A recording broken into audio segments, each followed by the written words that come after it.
Devant le cabanon de Serena, aujourd'hui en ruine, Malo, enveloppé par le spectre sensoriel de ses bras, son haleine sur ses cheveux, son sang sous sa joue, retient des sanglots, les poings serrés, les muscles tendus jusqu'à trembler. Puis, une larme s'échappe vite, se jette dans le vide et attend le sol trempé par la dernière neige. La chute, l'impact de la larme contre le territoire du passé, sa fusion immédiate avec l'eau qui s'évapore, réveille en Malo les voix, bruits, images du passé. Ce lieu n'est plus là, même s'il existe encore. J'ai commencé un nouveau projet de roman, le titre provisoire c'est Les échos de la terre. Au centre, il y a une réflexion autour de notre société d'un point de vue médical. Et ce qui m'intéresse, c'est notre besoin, notre nécessité de continuer à vouloir allonger notre vie.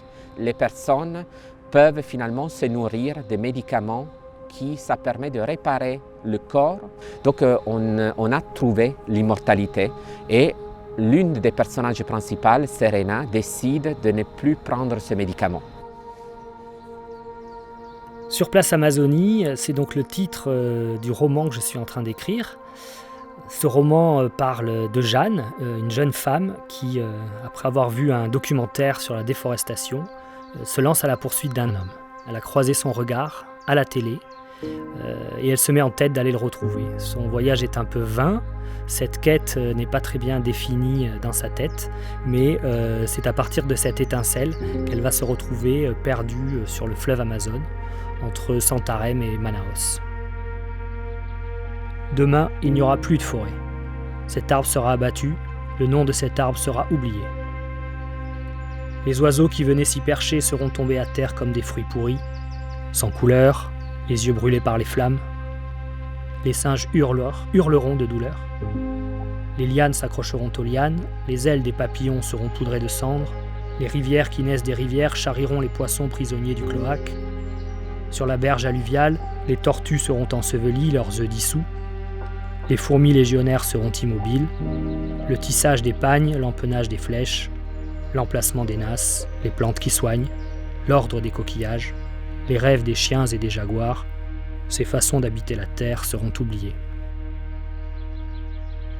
Mon rapport au lieu, peut-être parce que je suis géographe, je me suis aperçu que tous les personnages qui me viennent à l'esprit, tous mes personnages de romans, sont traversés par des interrogations géographiques qui, dans l'écriture, m'invitent toujours à parler des personnages en fonction des lieux qu'ils traversent, en fonction des idées qui leur viennent pendant qu'ils traversent ces lieux. Et ça crée une forme de circularité entre le caractère des personnages, les lieux qu'ils habitent et la façon dont ces lieux les habitent d'une certaine façon.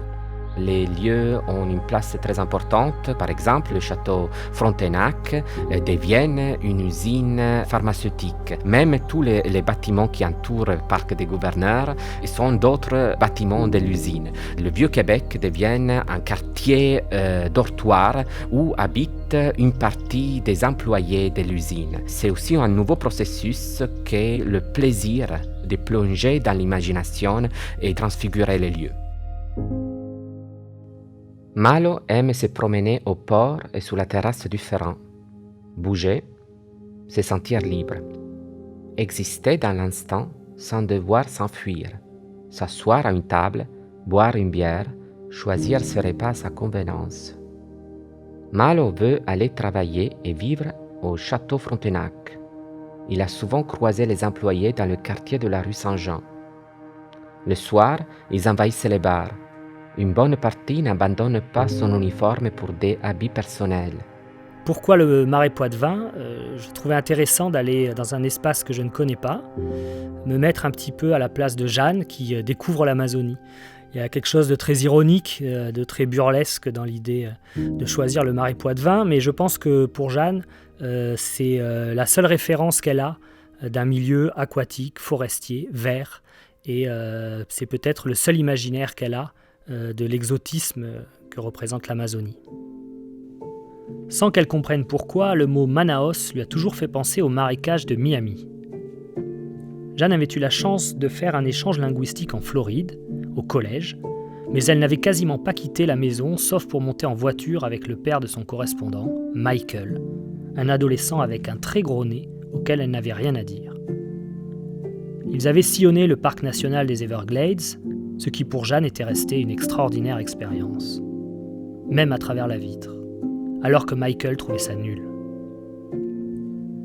Une Manaus en Floride ne serait pas plus insolite que d'autres doublures internationales qui s'y trouvent, Bristol, Naples, Melbourne, Oviedo, Inverness, Hollywood, Arcadia.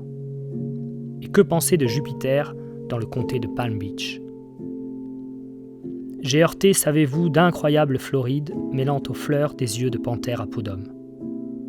Jeanne se souvient que pendant son séjour, elle avait lu Le bateau ivre, un des poèmes de l'enfance auquel elle n'avait rien compris et dont elle mélangeait toujours les images.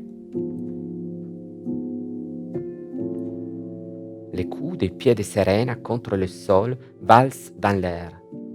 C'est ici que Serena, pendant l'une de ses errances inquiètes loin du monde réglé par sa sœur, avait parlé à Malo, pour la première fois, des échos de la terre, en tapant ses pieds contre le sol. Tu les entends? Les histoires émergent, portent des grandes existences d'autres contrées, d'autres galaxies. Silence, elles commencent leur récit.